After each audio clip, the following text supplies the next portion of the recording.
Ryan Carter spent his entire life trying to prove he was worthy of his cold and powerful CEO wife, Emma Wilson. He worked himself to exhaustion, chasing success, only to lose everything in the end. As he lay on his deathbed, Emma quietly held his hand and said something he would never forget. "I never wanted a successful husband. I only wanted you." Before Ryan could answer, darkness consumed him. When he opened his eyes again, he was back on the day he married Emma. This time, he made himself one promise. He would stop chasing the world and start protecting the woman he had failed in his previous life. Chapter 1. Ryan slowly opened his eyes, still hearing Emma's final words from his previous life. "I never wanted a successful husband. I only wanted you." A familiar voice interrupted his thoughts. "Mr. Carter, have you finished reading the agreement?" Ryan looked up. Across the table sat Emma Wilson. Her flawless face was calm and expressionless. Dressed in a white business suit, she looked more like a CEO than a bride. A thick document lay between them. The prenuptial agreement. Ryan remembered this moment perfectly. In his previous life, he had exploded with anger. He had accused Emma of humiliating him and swore he would become successful enough to make her regret looking down on him. That decision had ruined both of their lives. This time, Ryan simply smiled. He picked up the pen and signed his name without reading another page. Emma's hand paused halfway to her coffee. She looked at the signature, then back at Ryan. "You aren't going to read it?" Ryan shrugged. "I trust you." For the first time, Emma's cold expression cracked ever so slightly. She had prepared herself for an argument. Instead, the man sitting across from her looked unusually calm. "The agreement states that our marriage will remain private," she said. "You'll receive a monthly allowance, and after 1 year, we'll divorce peacefully." "I know." Emma blinked. "You know," Ryan laughed softly. "It sounds fair." The room fell silent. Something about him felt different. She couldn't explain why. "Do you have any other questions?" she asked. Ryan stood up and stretched. "Just one." Emma looked at him. "Which room is mine?" She stared at him for a second before replying. "The guest room is upstairs." "Perfect." Ryan picked up his small suitcase and started walking toward the stairs. Just before leaving, he stopped and looked back at her. "Congratulations on the marriage, Emma." Without waiting for a response, he disappeared upstairs. Emma remained seated in the living room, still holding the signed agreement. Everything had gone exactly as planned. Yet somehow, it didn't feel right. She had investigated Ryan before agreeing to this marriage. He was stubborn, proud, easy to provoke. The man she met today was none of those things. It was as if he had suddenly grown tired of fighting. Upstairs, Ryan closed the guest room door and let out a long breath. He looked around the room before lying down on the bed. "I'm really back." A smile slowly spread across his face. In his previous life, he had wasted years chasing wealth and recognition. This time, he wanted something much simpler. A peaceful life, good food, enough sleep, and if possible, he wanted to protect Emma from the tragedies waiting in the future. He didn't need to become the richest man in the city. He only needed to make sure she never cried alone again. Outside the room, Emma glanced once toward the closed door before quietly returning to her work. Neither of them realized it yet, but from the moment Ryan signed that agreement without hesitation, the future had already begun to change. Chapter 2. The next morning, sunlight streamed through the bedroom window. Ryan slowly opened his eyes and glanced at the clock. 10:15 a.m. He smiled. In his previous life, he would have already attended 2 meetings by now. This time, he rolled over and slept for another 30 minutes. When he finally walked downstairs, the dining table was neatly arranged with breakfast. Beside the plate was a small note. "I left early for work. Eat before it gets cold. Emma." Ryan couldn't help but smile. She still cared, even if she never showed it. He quietly finished breakfast before looking around the enormous mansion. So this is home. Instead of rushing to look for business opportunities like before, he grabbed a novel from the bookshelf and sat comfortably on the sofa. An hour later, one of the housemaids passed by and froze. "And Mr. Carter, aren't you going out?" Ryan looked up from his book.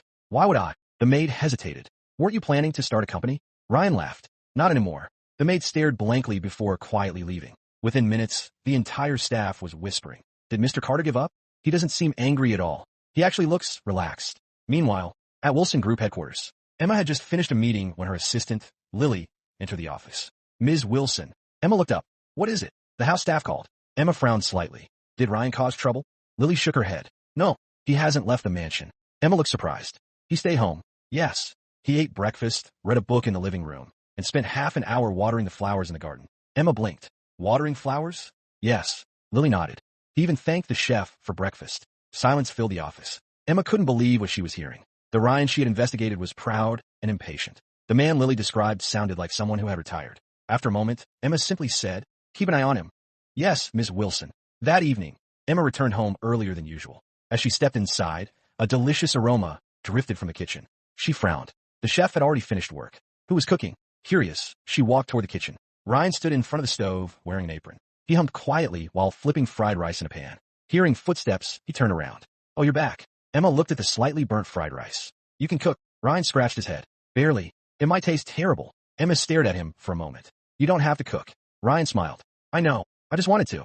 For some reason. That simple answer left Emma speechless. This marriage was supposed to be nothing more than a business arrangement. Yet the man standing before her acted as if they were an ordinary couple. Ryan placed 2 plates on the table. Want to try it? Emma hesitated before taking a bite. The rice wasn't perfect. It was slightly salty, but somehow, it tasted warmer than any expensive meal she had eaten in years. She looked at Ryan, who was happily eating without a care in the world. For the first time, Emma found herself wondering, had she misunderstood this man from the very beginning? Chapter 3. Ryan's peaceful routine lasted exactly 3 days. Sleep, eat, read books, take walks in the garden. To everyone in the Wilson mansion, he looked like a man with absolutely no ambition.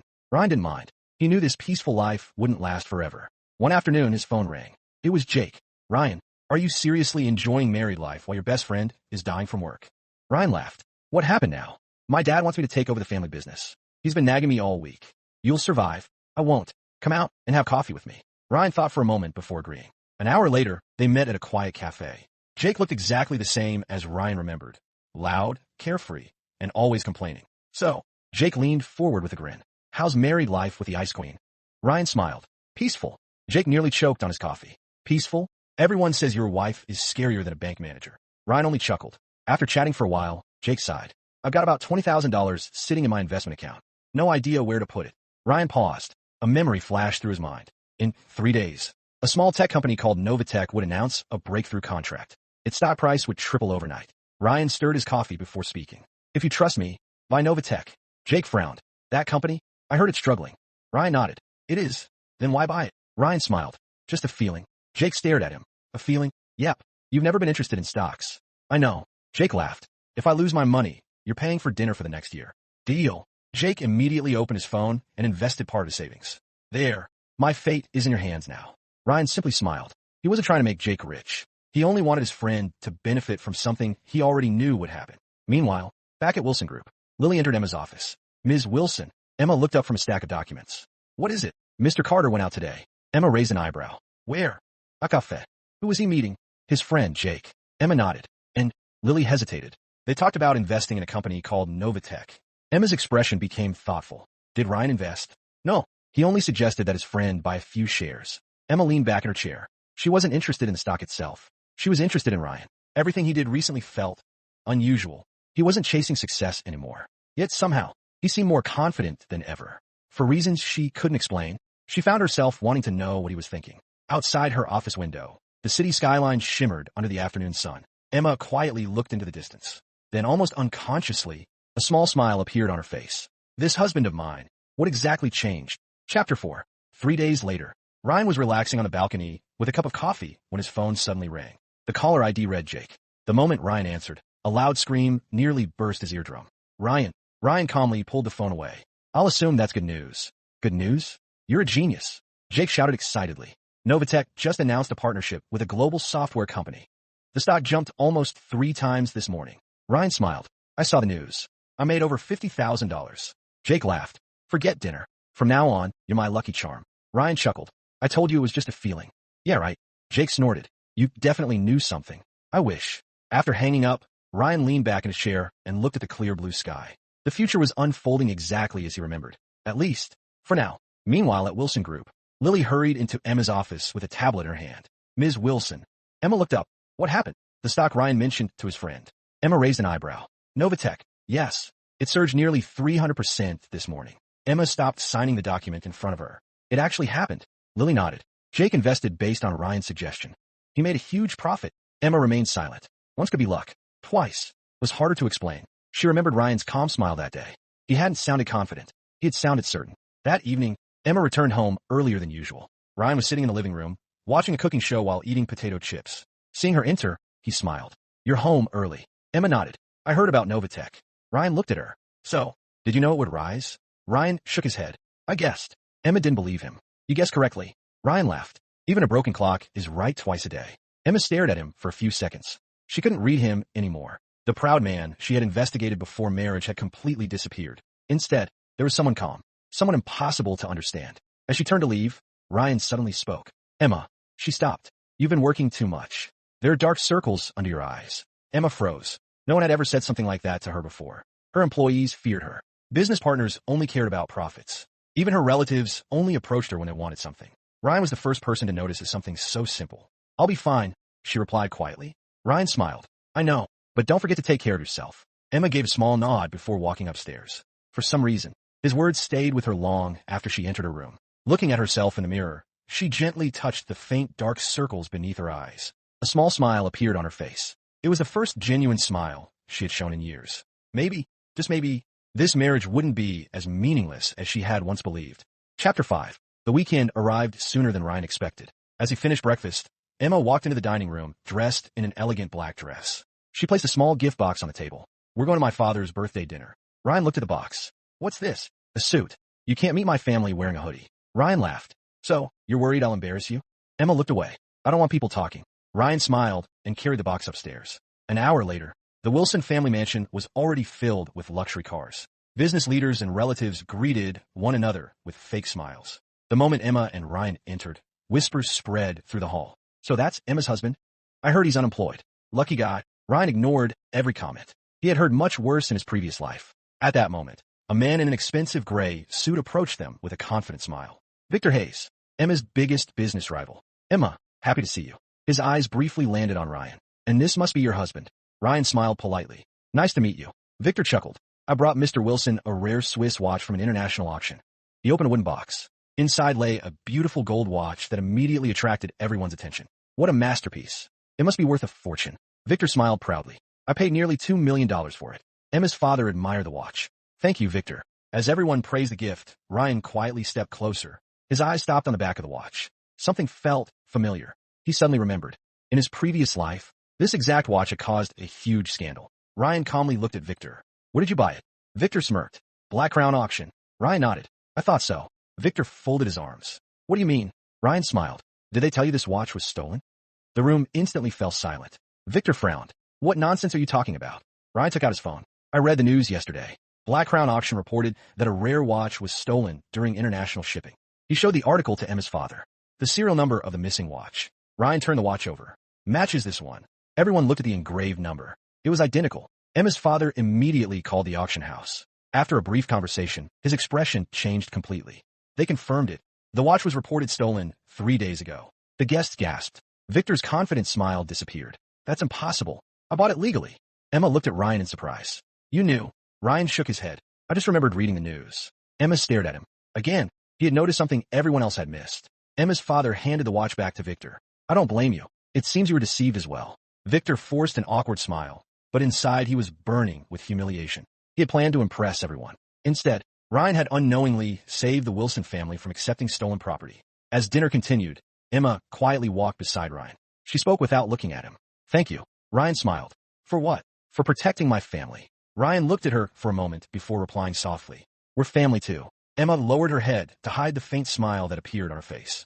Chapter 6. After the birthday dinner, Ryan thought life would finally become peaceful. He was wrong. The very next morning, Emma received an urgent call from her father. "Come to the company. Right now." Half an hour later, Ryan and Emma walked into the Wilson Group boardroom. The atmosphere was tense. Several directors sat around the table, while David Wilson, Emma's uncle, wore a confident smile. The moment they entered, David tossed a file onto the table. "Emma, I finally found the person leaking our company's confidential information." Everyone looked toward Ryan. Emma frowned. "What does that have to do with my husband?" David smirked. The leaked files were sent from an account registered under Ryan Carter's name. The room erupted in whispers. Emma looked at Ryan. Ryan remained calm. "Can I see the file?" David pushed it toward him. Ryan casually flipped through the pages before placing them back on the table. "That's all." David laughed. "The evidence is clear. You've been selling company information." Ryan smiled. "No, I've been framed."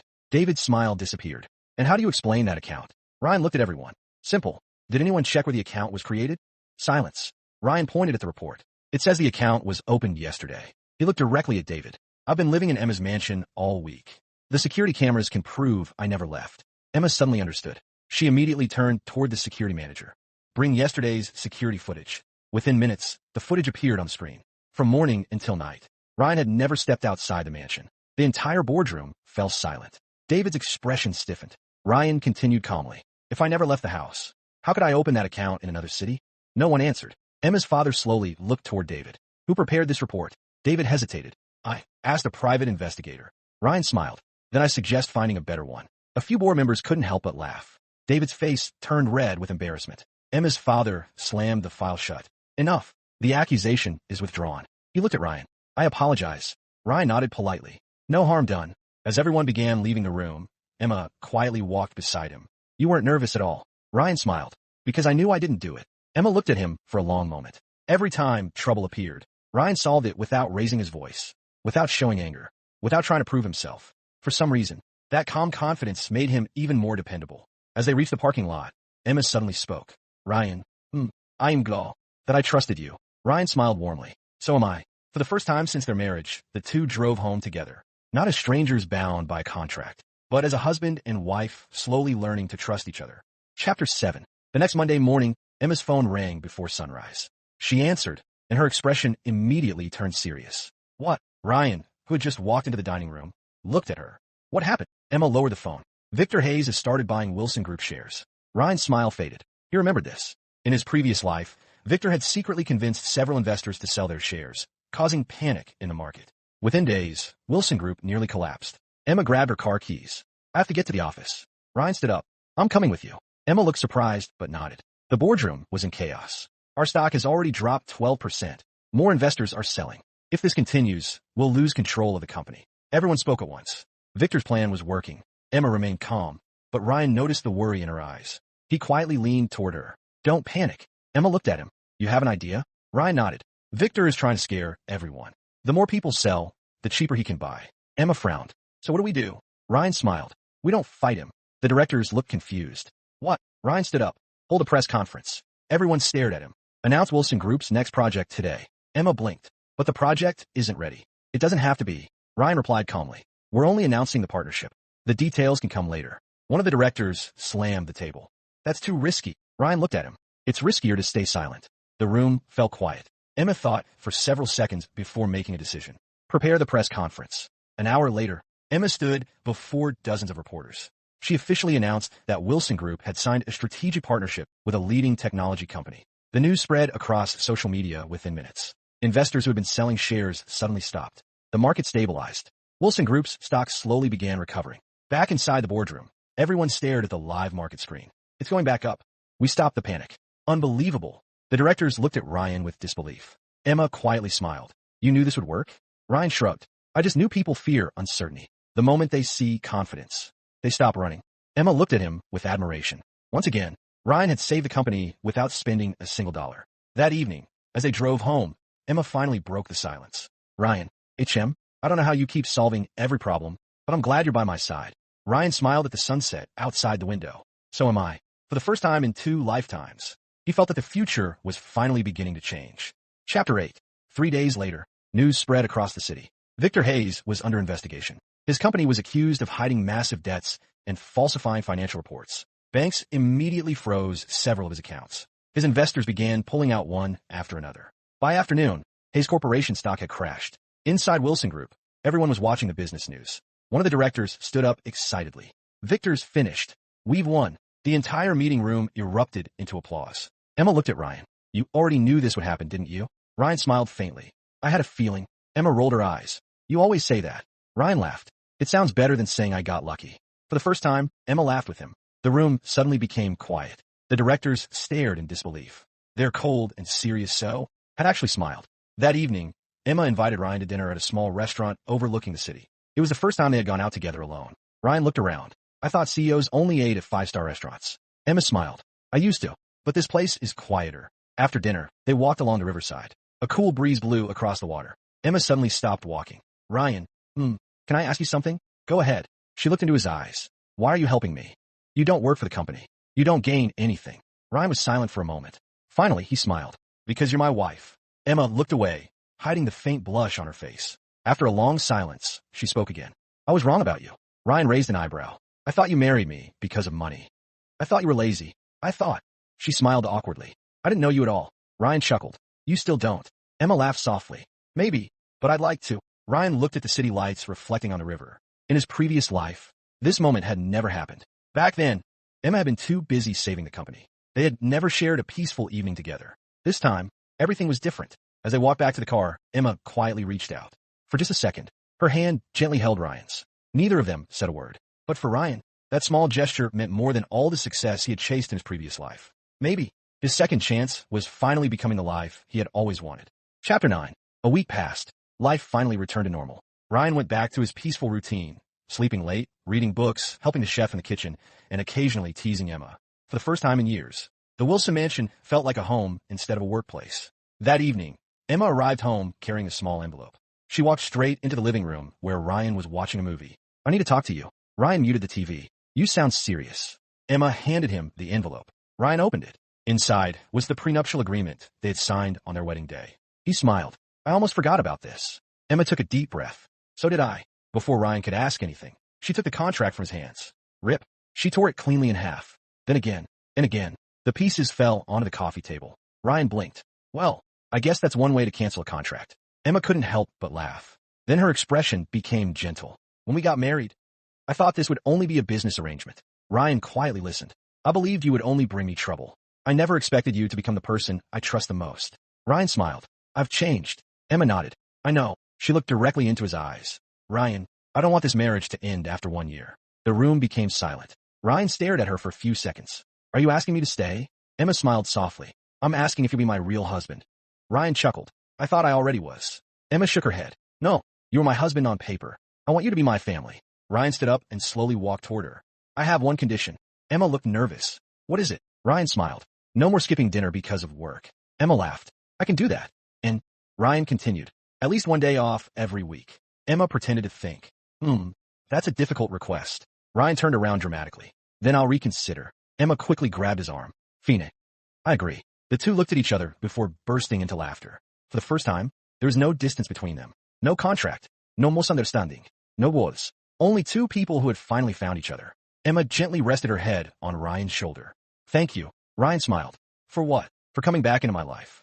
Ryan looked at the woman beside him and quietly whispered, "This time, I'm not going anywhere." Outside, the evening sky glowed with the colors of sunset. Their second chance had finally become a real love story. Chapter 10. 6 months later, Wilson Group had become stronger than ever. With Victor Hayes gone, the company had regained its position as one of the city's leading businesses. Emma had fewer late nights at the office, just as she had promised. One evening, Emma arrived home carrying a small cake. Ryan looked up from the kitchen. "What's the occasion?" Emma smiled. "Today marks 6 months since we got married." Ryan laughed. "So that's why you came home early." "I always will," she replied softly. The two sat down for dinner together. It wasn't a luxurious meal, just fried rice, soup, and grilled chicken. Exactly the kind of simple dinner Ryan had wished for in his previous life. Emma took a bite and smiled. "Your cooking has finally improved." Ryan grinned. "I had a great teacher." Emma raised an eyebrow. "I don't remember teaching you." "You taught me." "When?" Ryan looked at her with a warm smile. "You taught me that success isn't measured by money. It's measured by who waits for you at home." Emma lowered her eyes, hiding a smile. After dinner, they walked into the garden. The evening breeze was cool, and the city lights sparkled in the distance. Emma slipped her hand into Ryan's. "I've been thinking." Ryan looked at her. "About what?" "The board wants you to become vice president." Ryan immediately shook his head. "No." Emma laughed. "I knew you'd refuse. I've worked hard enough in one lifetime." Ryan stretched lazily. "This life, I just want to spend it with you." Emma leaned her head on his shoulder. "I'm glad." "So am I." They stood there quietly, enjoying the peaceful night.